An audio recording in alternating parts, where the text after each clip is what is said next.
college football all day. It's a Football Friday right here on The Zone. Whether it's the Utes, Cougars, or Aggies, we've got you covered. This is a Football Friday edition of JJ and Alex, presented by G2G Bars on 97.5, the KSL Sports Zone.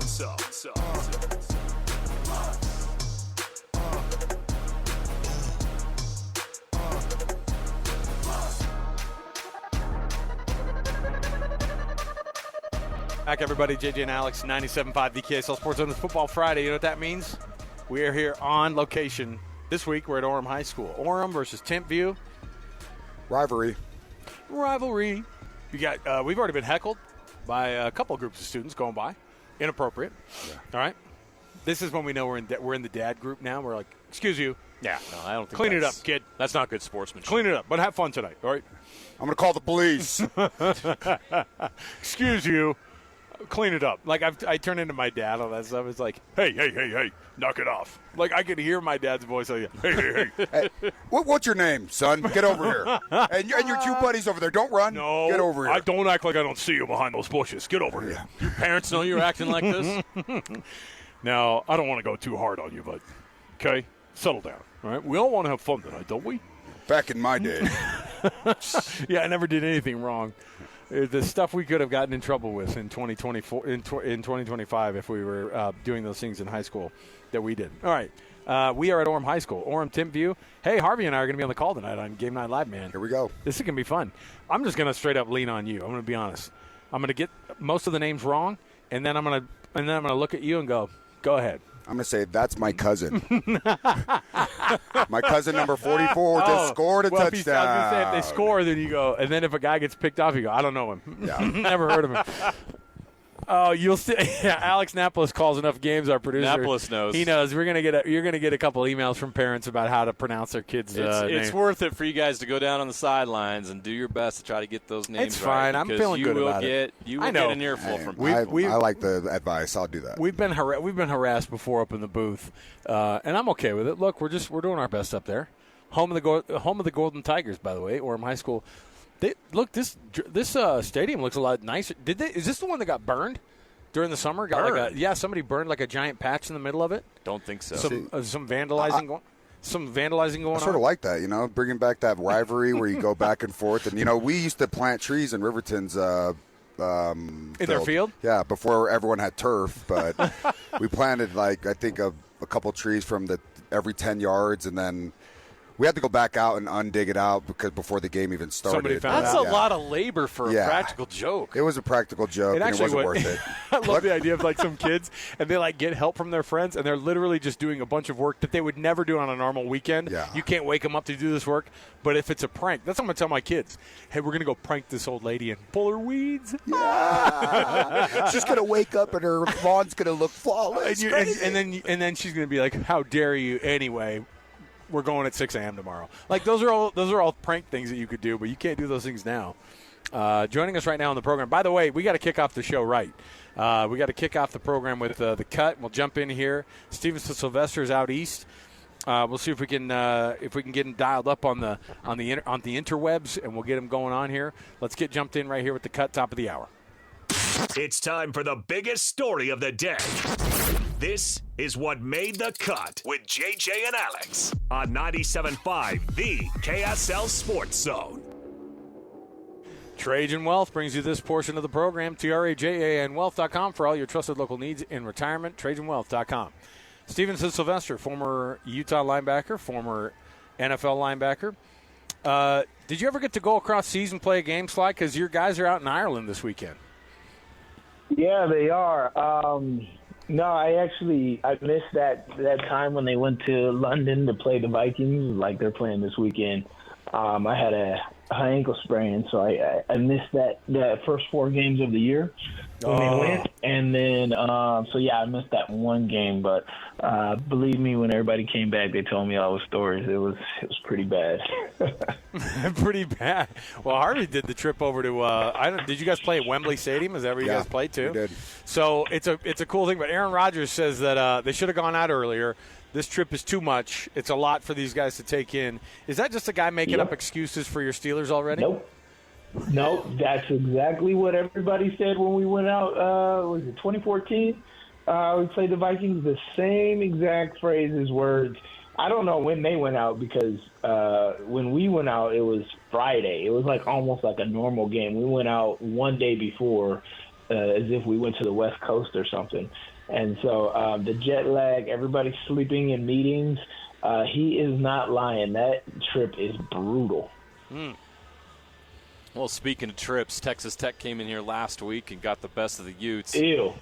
Before we look ahead to West Virginia, just want to get your thoughts on how that all went down. What are your takeaways from that game and what went wrong for Utah in that game? Was it really that big of a beatdown, or is it just a little thing here and there that Utah needs to fix and clean up moving forward?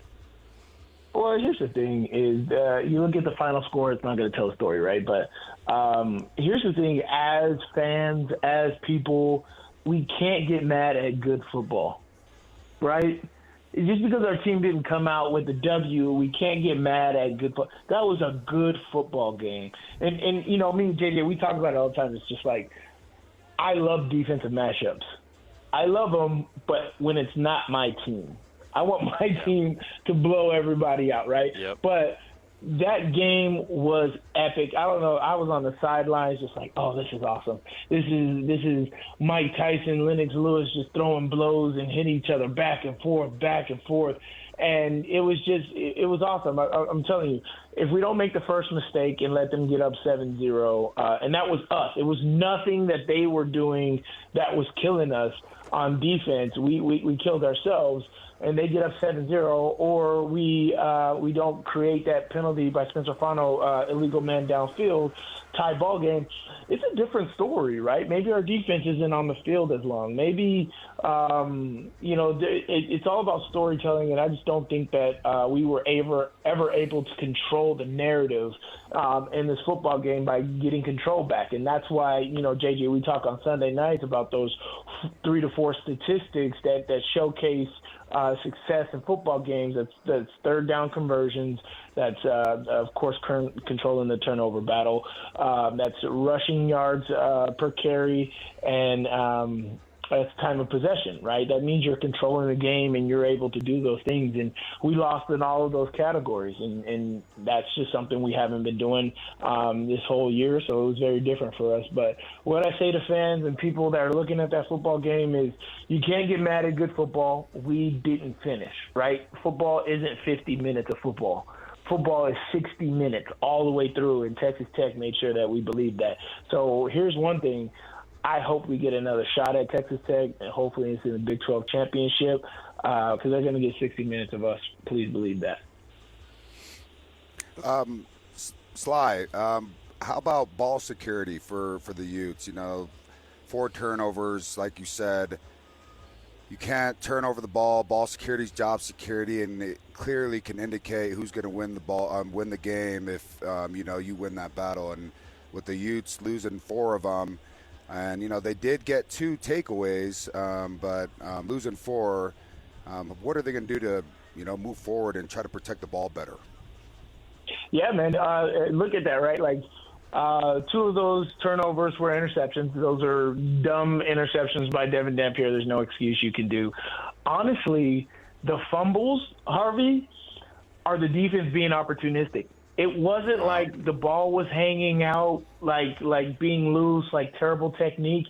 It was the defense just doing an amazing job of perfect timing of punching that ball out. They were purposeful. I keep saying JJ, because we talk about this all the time during football.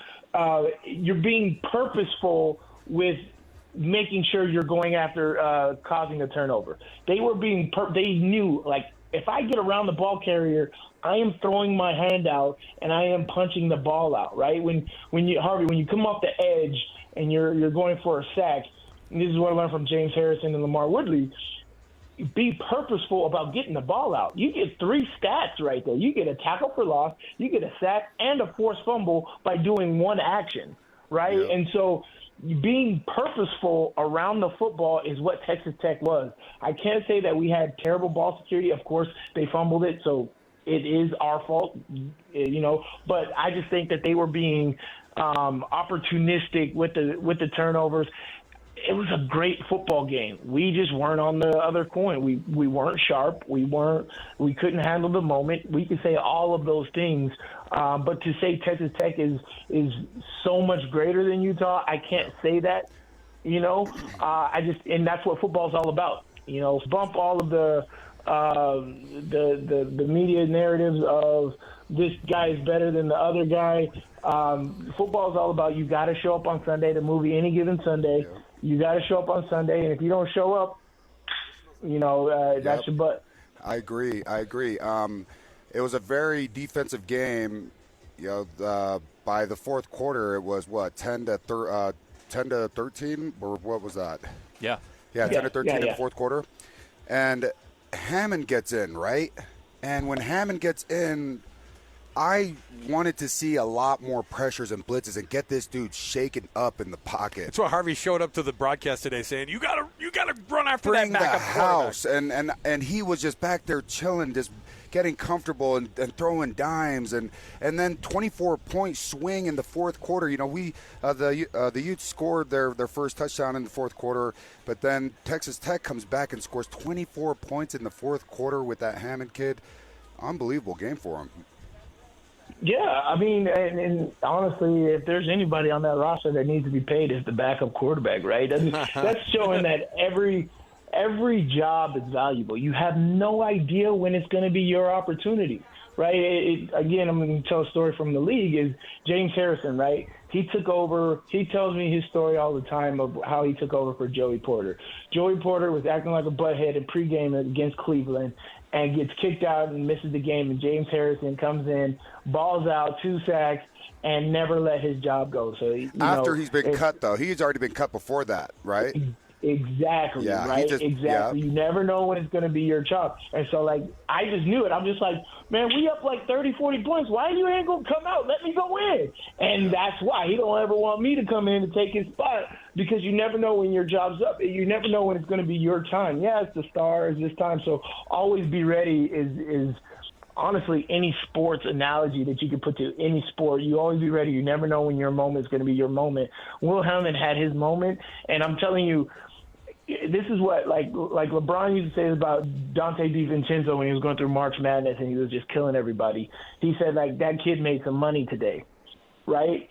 That kid just increased his draft stock with amazing performance. Will Hammond increased his transfer portal stock with the performance against Utah. Sheesh. Right?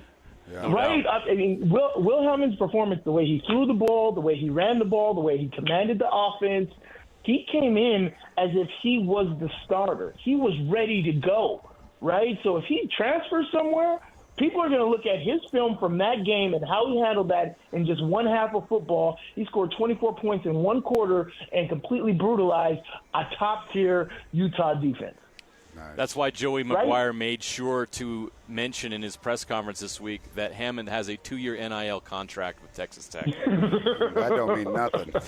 Just saying. I was going to say. He made it a point to make it very clear. He wanted everybody to know that. He's on a 2-year contract. And you're as a backup, we want to start him. We're going to give him a 2-year contract as a starter. And we'll double it. Yeah. Then he'll walk away Baron from that Morton, deal. You're injured this week. What's your buyout, kid? Yeah. What's the buyout? What's your buyout? Yeah. And you know what's funny is in the future, maybe that's a deal that gets made with teams, right? Where you go, hey, we want your backup quarterback. Here's the price for him. Okay. That's business, though. I like that. I like that. Let that be known instead of screwing the team. That university who loses that player can actually get some benefit from losing that player. Right? There's reasons to having over talent on your team. Let's benefit from it. Well, we spent enough time lamenting what happened last week with Utah and Texas Tech. You're right. How about this game against West Virginia? This is a team. We were talking with one of their beat writers yesterday. Was it yesterday, JJ? We were talking about how insane and insanely long the injury report is for this West Virginia team. Utah in 2023 was looking at that injury report from the West Virginia Mountaineers this weekend going, ooh, I'd hate to be them. It's a long list, including their quarterback. 3 running backs, 2 wide receivers, all guys who are going to be contributors that are going to be either questionable or out in this game. And then the beat writer we were talking to goes, yeah, the ones that are listed as questionable, they're actually probably not going to play either. So this is a team that's banged up and a Utah team that is absolutely foaming at the mouth, ready to beat a team up. How does this one turn out for the Utes? I mean, here's the thing. I learned last year not to just throw things out there. And this is, I'm going to preface everything with, this is what I believe we should do. I believe we should dominate, right? Interviewing all of those guys after the game on Saturday, they knew they messed up. They knew they didn't put their best foot forward. And I knew focus was going to be a priority this week. Taking the long trip out east, staying at this crappy hotel here in West Virginia, I know they're feeling that. They want to let out a lot of rage. But I think that this needs to be a technical clinic put on tomorrow by Utah. It's going to be a crappy day of weather, and you should be able to run the football extremely effectively. Ball security, efficiency, great defense, opportunistic defense. All of those things are going to be paramount tomorrow, and it should be a typical Utah football type game. Rich Rodriguez is a very talented coach and very creative on his side, and so excited to see what game plan he puts together with all of these injuries. But I think a lot of people are taking that note out of people's book of putting everybody on the injury report, but they're still going to play type thing.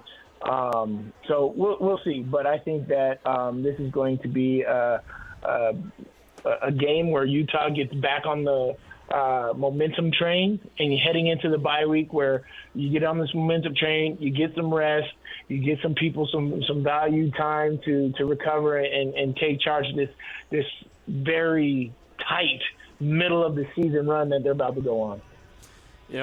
I know every season takes on a life of its own, and nobody wants to look backward. But here's the harsh reality, Sly, and this is the record, and you can't hide from it. Utah's 2-8 now in Big 12 play since joining the conference. They're 4-11 in their last 15 conference games. I was looking at this and I was like, oh my gosh, are they feeling the weight of that? You're around Kyle Whittingham, you're around the program, you're a Utah man. Are people up there feeling the weight of that? Or is there still an optimism moving forward? How are they handling and dealing with that harsh reality? Not at all. No, not at all. That's not a thought in anybody's mind. With football, you take it one game at a time. You don't look at everything in the totality until the end of the season. We know last year was an anomaly with terrible offensive play. So you did everything that you needed to do to forget last season, right? Last season almost didn't happen if you're on this football team. You're only paying attention to last season if you're not on this football team. If you're on this football team, you're paying attention to right now. As we said, last week was a darn good football game, right? That was a good football team that came in here, and you can't be mad at good football. And so that's what it is. But this is a new week, and you get to change that tide, right? Big 12 football is good football. That's why you want to change conferences. That's why you want to. This is what we signed up for, and we know we can compete. It's not that we can't compete. As we said, we put 8 more points on the board last year. How many games did we win, right? And so I don't think that it's a question of whether we can not keep up or not do it. It's just a question of, can we, take it week to week and just own our square space. What is it, 24 square feet, whatever it is? You own your space, and you go on week to week. And so I haven't seen that. I've talked to these players. I've talked to the coaches. Nobody's looking at that as a thing, and anybody within the organization shouldn't. Stevenson Sylvester, he's going to be on the sidelines covering this Utah team against West Virginia tomorrow, and then he'll be back again next week with us here on a Football Friday. So we're looking forward to it. Sly, safe travels out there. Have fun at the game the next couple of days. Thanks for hanging out, man. You got it, man. Appreciate you guys. Don't have too much fun now. Hey, change those drawers after this interview. Miss you, Sly. Hey, by the way, you don't have snacks next time because I blew it. I was late. I have snacks again next week. So Alex messed up. Yeah. I barely made it. I pulled a Sly where I walk up and it's 2:59 and I'm all, give me my seat. And then, but you weren't as comfortable as I am when I do it. No. You always look good walking up. You know exactly when you're showing up. I was stressed out. I was stressed out of my mind. All right, Sly, have fun, man. Thanks for hanging out, dude. All right, guys. See you. There you go. Steven Sylvester. He's enjoying the country roads of West Virginia. I was listening to. Yeah, he loves it out there. What did he say? He's like, in this garbage hotel out here in Morgantown. Oh, man. Come on, Utah. You got to put up better than just a Motel 6 out there. The leaves are turning out there. It's got to be beautiful this time of year. Yeah, take your golf clubs out there and go hit the range or something. They got golf courses out there? I would assume. They got some links out there? They got a putt-putt at a trailer park. Yeah, Sly, come on down. We got room for you. You're like, the hills have eyes. Yeah, You're like, no, I'm good. We have 75 acres of all mountain. You could just hit it out there. In fact, we got one of our caddies that can follow you around. And you're like, no, I'm good. I'm good. A little I don't need deliverance it. going on there. Yeah, I'm staying at home tonight. I'm sure West Virginia fans are big on the hills have eyes jokes that we have all the time. They love the deliverance jokes in West Virginia. Well, thank you so much. Thank you so much. Was Billy Bob Thornton? Was he? Was that his? Is that where he was at out there when he was Sling Blade? Maybe. Is that a bad assumption to make too? Just assume. Sorry. Everything weird and strange happens in West Virginia. French fried potatoes. Mm. Hey, the Patriots, my second year, we did our joint practice and preseason out in West Virginia at this pub, private golf course, resort type deal. And I forget what it's called on the top of my head, but the basement was a huge bunker for all the top government people, the president and all that. And now it's not that anymore, but we got to go down there and check it out. And I'm like, gosh, man, if we ever do get in a nuclear war or whatever, you guys are going to be dang safe down here. You guys have everything you guys want, eat, and have. It was just miles and miles of just I say miles and miles because there's probably more than what they showed us, but it was just super cool to go out there. I didn't like it because I felt like I was in the hills have eyes type of deal. But it was very green and beautiful, and I wanted to go golf over there. But if I did that, Belichick would have sent me home on the next plane ride. One of my work colleagues. We're moving on from Harvey Langi. We're moving on from Harvey. KSL Radio's you got program, a triple bogey too. KSL Radio's program director is a West Virginia grad. That's right. He's got his teeth are straight. Kevin. All right. He didn't get him fixed until he came to Utah. I don't know. I think he grew up out there. He's also one of the most smartest dudes you've ever met. He has zero Southern accents. Zero Southern accents. We're joking. All right. We'll come back. We got more to go around the corner. We've got our predictions from this week. We're going to get you hooked up, of course, and ready for the games for this weekend. We'll kind of go through how we did last week and what our predictions look like, and we'll have to answer for our some of our misgivings. So stay right here with us. More to go around the corner. It's a Football Friday, right here live at Orem High School. Ooh, they got the Tiger Club gear out. You gonna get one of them hoodies?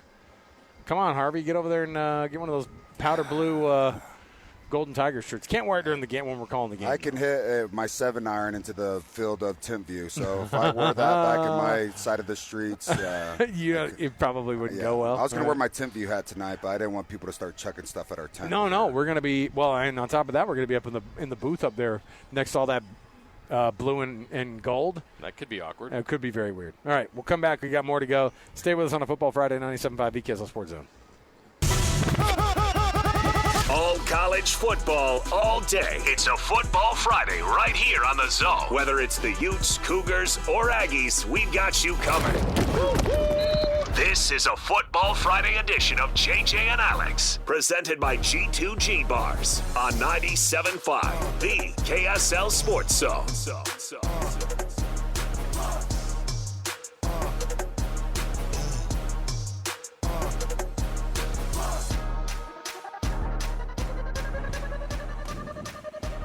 All right, everybody, welcome back. JJ and Alex, 97.5 the KSL Sports Zone. Alex Kirry, Jeremiah Jensen, Harvey Langi here with us. Sly, we're going to give him a little bit of a pass, although he already joined us a few minutes ago. We're going to give him a pass on making some of the predictions this week. Across college football, the non-state of Utah games that are going on in college football. By the way, Florida State already underway against the University of Virginia. And UVA, the Cavs, currently up 7-0 in the first quarter on on the Seminoles, my guy. So Ooh. that's an early Interesting. one. By the way, Virginia's interesting. and also a sneaky good game tonight. This is a giant Big 12 game tonight. TCU goes to Arizona State. Like, that's a big game.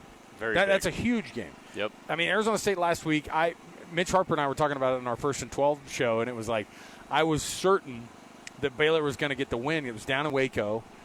And Arizona State, I don't know what version of them we're getting this year, but Kenny Dillingham has Arizona State to 3-1. That loss against Mississippi State looks a little bit more like, okay, they could still run the table in the Big 12. I'm sure they're probably hoping and thinking that same thing. And then I never thought in a million years on another Friday night game, you have undefeated Houston versus winless Oregon State. Like, what year are we in right now with Oregon State 0-4? Talk about how the mighty have fallen. It makes me angry because It's not their fault. it's sad because I always loved, growing up in the Pacific Northwest, I loved watching Oregon State because it was like they had no business being as good as they were sometimes. And you're like, dude, they out in Corvallis, they know how to ball, man. And it stinks to watch good programs go to they're going to lose that game by 3 touchdowns tonight, at least.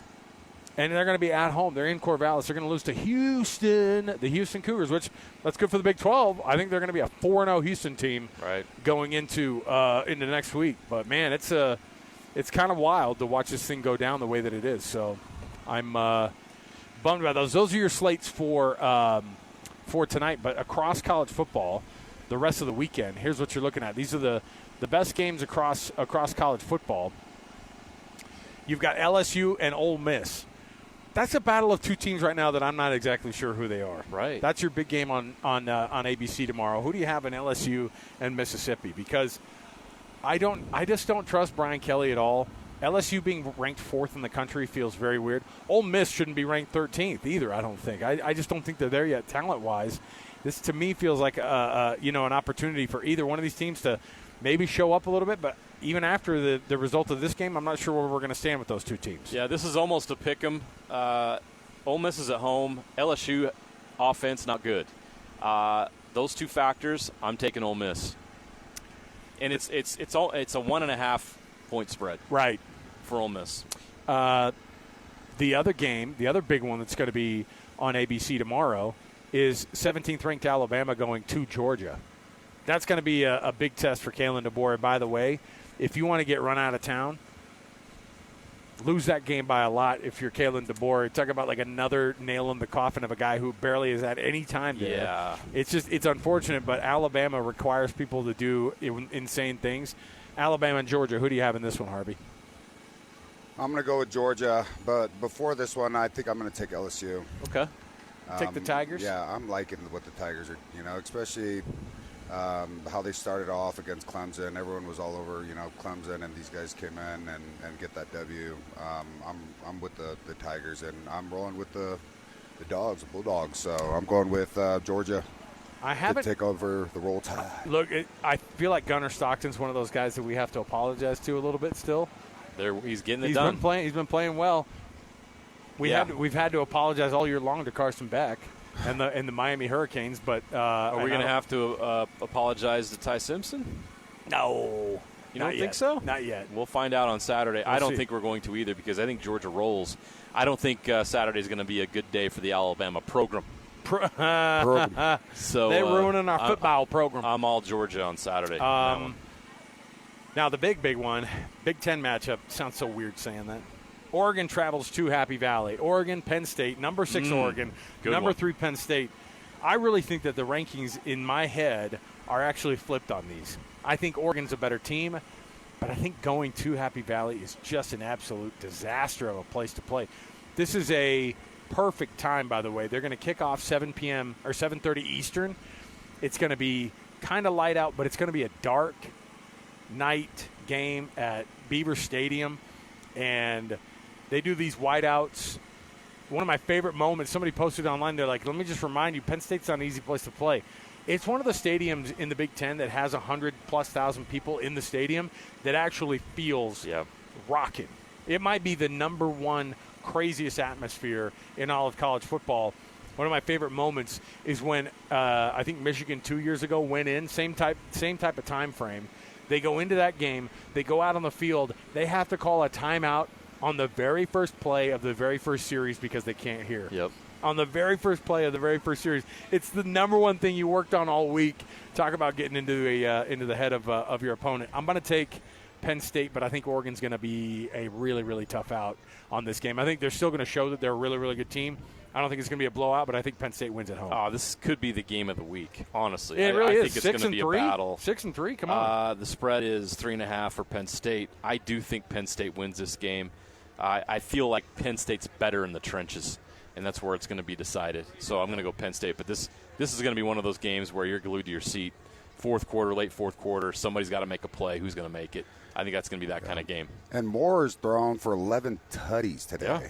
So they're clearly they can get the ball downfield and he can score by passing the ball and running it. But they haven't seen anything like yes, this. Penn State just wins the line. These guys this Penn State defense is so good. And they're very physical from the trench side of things, and I agree with you, JJ. It's going to be tough to out-bully Penn State. How often does Oregon play in a game where the total over-under is 53.5? That's pretty low. They're used to scoring the 53.5. Right. And in fact, I think they might be at 49 points a game or 52 points a game, something right now. All right, let's get to the locals here. Utah State goes to Vanderbilt. They are 23.5-point dogs. I'm gonna say that this game ends up similar to the one at Texas Tech, except for or Texas A&M, excuse me. I don't think it's going to be a 3-touchdown game, but I do think they're going to show up and kind of surprise this team.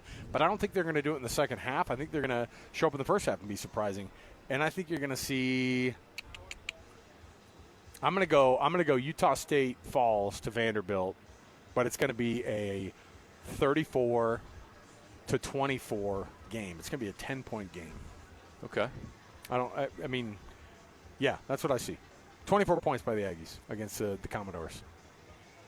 I'm going to go with a little bit lower of a score, but a closer game, 28-20. The Aggies get within a touchdown. Oh, JJ, we think alike. I wanted to say Sorry, I took your score. I wanted to say 28-17. You said 20. I think Aggies can at least get 2 on the board and then a field goal. And 28 is a little bit low for Vanderbilt for me. I almost wanted to give them over 30, maybe a 31 or something. They get a little field goal right there. But I'm going to stick with that 28-17. I'm with you. I think it's going to be a little bit low scoring. All right, let's go to Utah, going to West Virginia, taking on the Mountaineers. I don't know what the spread is in this game. Don't care. I think Utah's going to run away with this thing. I think they're going to get right on the backs of a really bad West Virginia team. I say really bad because they're so hurt. And I'm going to go, it's going to be a 34-13 win for the Utes out there at Morgantown. Well, to tell you how rough it is for West Virginia, Utah just lost at home to Texas Tech 34-10, right? Mm-hmm. Utah is a 12.5-point favorite in Morgantown. Yep. With a 47.5 total. I would take Utah big in this game. I think Utah's an angry team. I think Utah's an embarrassed team. I think Utah's a locked-in team. They're going out there with a purpose, with something to prove, and they're going to take it out on West Virginia. I feel bad for West Virginia. They don't have the personnel to compete in this game. They just don't. I don't care where it's played. Utah's going to roll in this game. All right, let's go. Oh, what do you say, Harvey? I want to counter it. I think that, West Virginia, their starters, they are hurt, but they have always been known to have fast guys, athletic guys. And if those athletic guys can get the concepts of defense and the passing and make Dampier beat you by throwing down the field, hey, we just got to stop the Russian. I think that's also Utah will come up on top, but I think it's not going to be more than 2 touchdowns. I think it's going to be like a 35-38-10 game. I'm more pushing like 20. I'm at the 28 mark again. I think 28 Utah, and I think for West Virginia, 24. Okay, Ooh, close game. Yeah. All right, and then finally the BYU Cougs going to Colorado. They are, I think, 7.5-point favorites in that game. I don't even know if it's going to be. I think I'm going to go with the double-digit situation that everybody else seems to be feeling right now. Colorado, I think, just has too many question marks, and BYU has too many answers on defense. and an offense that is going to absolutely gash them, I think, on the ground. I think it's going to be I'm going to go 31-17 Cougs roll in Boulder. Okay, it is in Boulder, so I'm going to give Colorado a touchdown for that. Okay. But Houston beat Colorado 36-20. Houston. Now, I know Houston's undefeated, but come on now. It was down in Houston, though. They got a tough student section Colorado's not good. That BYU defense is going to be their worst nightmare. Caden Salter's going to have a rough night. I think BYU wins this one 31-10 on the road. Okay.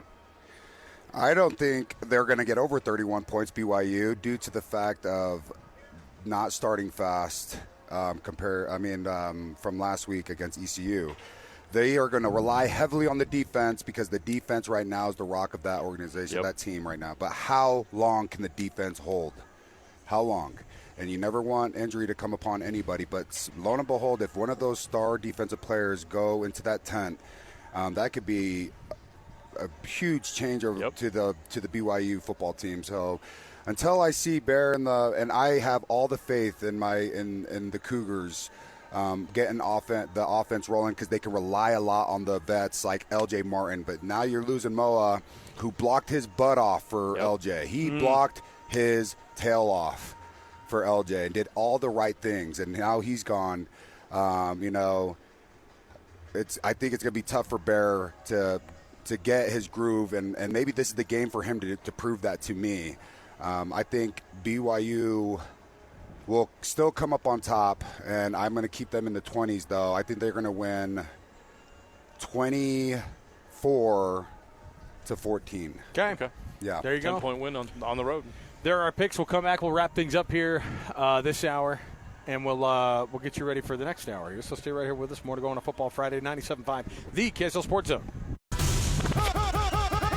All college football all day. It's a Football Friday right here on the Zone. Whether it's the Utes, Cougars, or Aggies, we got you covered.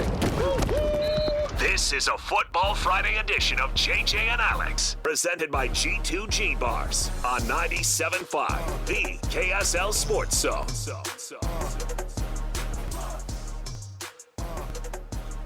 Welcome back, JJ and Alex, 97.5, the KSL Sports Zone. Thanks for being with us on the program. You're all right over there, JJ? Oh, I couldn't be better. I was going to say, I don't think – listen, we're trying to do a radio show here, guys. That's when you got – That was elite. that was – you know what that was right there? That was who was the best at that? It was like, we're about to go on the air. Okay, hold on. Oh. Sly pulls that sometimes. That was an elite pull. I think that's a great way to put it. Harvey Langi, Jeremiah Jensen. Yeah, at least I wasn't pouring a cup of scotch and throwing it down my. Yeah, that's happened in this industry before. Yeah, it has. Not for this group, but just a little barbecue. That's all. I got to hit the road. I know you do. Who's Riverton playing tonight? Mountain Ridge. Mountain Ridge. They're one of the new Harriman high schools, right? Yes. Yeah. Okay. Yep. How many freaking high schools in Harriman are there now? 2 6A schools? There are 2 6A schools in Harriman, and they need to build another one. They're like the Pioneers were like, when they were all, this is the place, they were like, actually right there. A little further up that way. More south of Salt Lake City. I think there's some copper in them, our hills, and also some places where we need. I see a Costco in the future.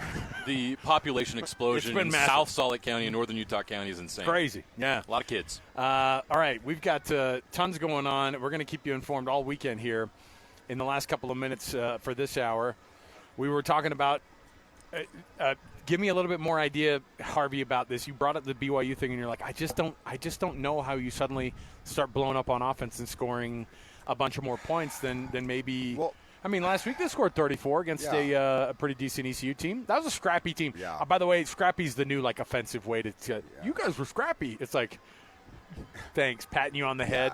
That's not a compliment. Yeah, that's like 3 attaboys and 4 pats on the back. Hey, Scrappy. All right, thanks, man. No, he was a tough kid. I mean, he wasn't very good, but he was tough. I